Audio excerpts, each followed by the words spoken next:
On this week's episode of Inside Outside Innovation, Robyn and I talk about the rise of the high-impact individual contributor, more startups and fewer jobs, and how AI is going to destroy our lives or not. Let's get started.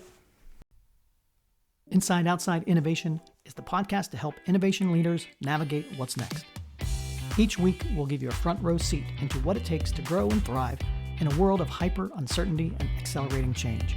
Join me, Brian Ardinger, and Mile Zero's Robyn Bolton as we discuss the latest tools, tactics, and trends for creating innovations with impact. Let's get started. Welcome to another episode of Inside Outside Innovation. I'm your host, Brian Ardinger, and with me I have Robyn Bolton. Hello, Robyn. How are you? I'm good. How are you, Brian? We're doing well this week. We're excited to talk about all the new things that are happening in the world of innovation. I'm going to just jump right into the articles. The first article we want to talk about is from Elena Verna. She has a blog post called I See Work is the New Career Flex, with the subtitle of The Rise of High-Impact Individual Contributor. We're going to talk about the individual contributor and the fact that it is changing the way the careers are set. She talks a little bit about the fact that you used to build a career on how can I become a VP and move my way up the ladder. And now with the rise of AI and tools, etc., an individual contributor, maybe not managing a group of people, can actually have a major impact in the world by working with agents or building tools and having the tools to impact and build things themselves. So it's an interesting talk about this new world and how maybe the rise of the individual contributor is going to change the way we do work. Yeah, so I love this idea. As soon as I saw this article from you, Brian, I saw high C. Like I flashed back to lunch during my entire K through 12, and every day I had a high C juice box. And I was like, yes, tell me more about high C. But this article broke my brain in a way that should have been expected, because one of the early points she makes is that as a high impact individual contributor, you probably are essentially running a team, but you've got a team of agents that are helping you. And so you should actually be compensated and rewarded as someone who has a team, as a team leader, because you're producing the value that a team is producing, but you're still an individual contributor. And for some reason, my brain went into HR mode and was like, that doesn't work.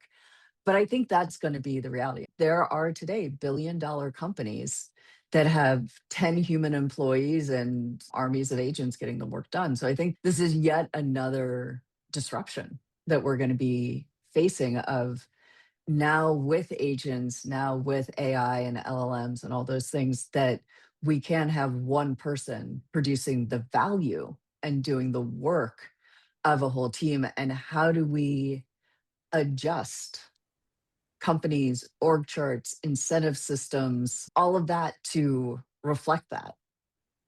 And I think the other important part about this is the fact that individual contributors, you have to start thinking about what is my actual contribution? What am I good at? And what can I lean on the AI to be good at? And truly understanding where you can add impact is going to be more important. It used to be where you're told, here's where your job is, and this is where you're going to impact it. Now you have the opportunity to spread those wings, but you also have to be cognizant of what value you can add and where you can leverage the tools and technologies that are out there to make you even better and to maybe add value that you hadn't been able to add before. Yeah. And I will say there was one little kind of red flag in the article about midway through, where she talks about when she had a team. She's part of a growth team, essentially, at her company. And she wrote, I've always loved what I do, but a big part of my job was draining me, building decks for cross-functional alignment. And I get it, building decks is draining. But that muscle around cross-functional alignment and the need to have conversations with your peers and build cross-functional alignment and get support from other humans is a really important skill. And there is a risk that if you are an individual contributor and you love being an individual contributor and you love doing the work, that you go all in on just doing the work and you don't seek that alignment, you don't seek that input. So there is that still little bit of, you can't go all in on being the individual contributor, because humans are still part of the organization and you still need support and you still need to be able to work with other people. So a little bit of a red flag, but Still an interesting thought. And it'll be interesting to see how this, again, how this plays out as more and more people start learning and playing and with AI and agents. And the future has not yet been written. That is the truth. All right. The next article is More Startups, Fewer Jobs by Donna Harris. She has a LinkedIn article talking about for 15 years, the startup economy has operated with a relatively stable assumption that more startups equals more jobs. But she goes on to talk about the newest Kaufman data suggests that relationship is changing. Yes, we have more founders, but we're producing fewer jobs per founder. And so maybe it goes back to the previous article, these individual contributors. Can you do more? Can you build a startup with fewer people? And that idea of startup job creation, apparently it peaked in 1997 at 7.9 jobs per thousand people. And in 2025, that figure is now 5.3. So it's a decline of roughly a third. And what is that impact for startups, for communities, if you can build companies with fewer people? This was an interesting article because it raised for me more questions than answers.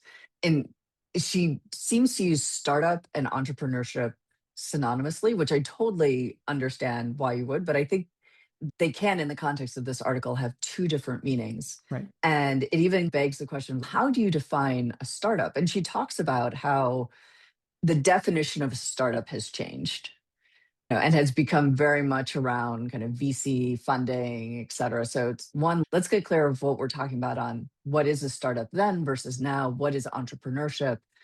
But ultimately it does come down to the fact that, yeah, with agents, with the new technology we have, even with globalization and virtual employees and fractional employees, you can have a startup that has, again, could be $1 billion startup that has very few humans working. I think her main point around how the entrepreneurship economy has changed and evolved is a really important one. And she highlights a lot of things that systemically now are not aligned. And so I think it's very much the beginning of a conversation that we need to have, especially around the approach of, hey, if startups equal employment, and that's what we're funding and working against, that may no longer be true. And the ripple effect that a lot of these systems have been ecosystem have put in place, whether it's economic development incentives or venture capital, all those particular pieces that used to work in a system that was designed around creating value for the community by new companies adding more jobs. How does that impact those, the way we fund those things, the way we help those new entities get created, the way communities themselves grow? I think for a state like Nebraska, which is fairly rural, do you really need job creation? Or is it for some of these particular areas that are not going to be able to instantly bring 2,000, 5,000 people into their city? What is the impact and value of a person with a team of AI agents that can create significant market value, but not necessarily is creating the jobs? Yep. It's interesting questions. It's fog, it's ooze. More fog. All right. Along those lines, Kyla Scanlon has a great article titled, Is AI Going to Destroy Our Lives or Not? And I think going back to the fog, I think half the articles we read, it is going to destroy our lives, and half the articles we read are, it's not going to destroy our lives. And obviously the answer is probably in the middle. But she talks about how do you get through this fog, and is AI really going to work or not work? And she has a lot of different examples around what she's seeing in the marketplace. And one of the things that I think stood out to me in this article is she says that we should be thinking of the jobs as a bundle of tasks. And so if we think about what is going to be replacing AI or who's going to be replaced with AI, if we can start thinking about it from a task perspective versus a who is doing that particular role, it may give us a little bit more insight into what's actually going to be the impact on these new technologies. Yeah, this was very thought provoking with all of the data. This is incredibly well researched, cited, sourced article. And there's a lot to think about here. One of her other points that jumped out at me was what she calls the AI confusion problem opportunity, where she talks about lost cohorts, because a lot of the tasks, you said, think about a job as a bundle of tasks. A lot of the tasks that we give junior people, new hires, are things that can easily be outsourced to AI. And yet, those tasks are things that train people to think and train people for kind of the higher level work of developing judgment and discernment and prepare them to think like future leaders. And so Well, yes, we can outsource the mechanics of the work to AI. We're getting lost cohorts of people who can do the thinking that results from learning that skill. And so it's a challenge, and it's one that I've heard companies saying. I've actually heard several companies say we no longer hire people with less than 5 years experience. You're supposed to get the 5 years experience. So it's speaking to the disruption, the change that is happening. And we're going to figure this out by through experimenting, whether we want to or not. And a funny quote at the end, she talks about how the quote is, "My take on it is that AI is like freeze-dried camp food. It does a good enough job, is filling enough, but it isn't something you want to eat every day." And I think to a certain extent that is true. If everything becomes commoditized, if everything becomes perfect and efficient from the number of calories, the fat, and the protein, sometimes we just crave the home cooked meal for a reason. It's because it's a nice Yes. thing. How do you define value and how do you define Mhm. value creation? It's not always going to be the same thing for the same person. And it seems like a lot of these tools are trying to, or maybe not even trying to, but are kind of commoditizing the perfect, which may not be exactly what people value. Yep. All right. And the final article today is a LinkedIn post by Ash Mara. Conversations are experiments. We've talked a lot about this and the importance of customer discovery, the importance of experimenting and testing things at the early stages. And Ash has a great article talking about how we look at these particular types of experiments. And a lot of times we often undervalue the fact that conversations themselves are experiments. How do we actually have conversations, understand what people are thinking, what our customers are needing, and actually being able to then track those particular conversations and quantify that as an experiment is an important piece of the early stage process of launching something new. Yeah. First off, I'm willing to bet that this post was written by AI because it has the hallmarks of written by AI. But that doesn't mean that it doesn't make a great point.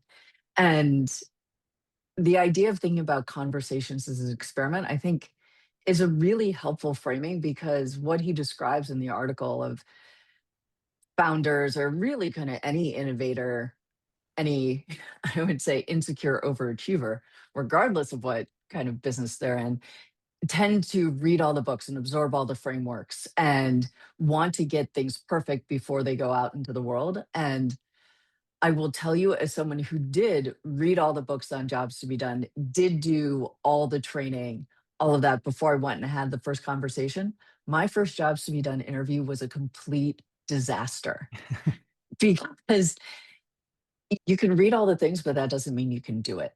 I found myself getting so in my head during that first conversation about, oh, I did this wrong, I did that wrong, that I couldn't actually have a conversation. So, yes, read up. Yes, kind of get smart around how you want to approach things and why some things work, why they don't, what your viewpoint is on it. But don't obsess over trying to get everything perfect because I guarantee you the first conversation you have, you will be a disaster. And you just got to have multiple conversations. And if you view that as an experiment so you can get out of your way, go for it. And the value of the conversation itself is the fact that it is messy, it's unscripted a lot of times, it's awkward, and that awkwardness oftentimes brings out the different human connection that you really need to understand the customer.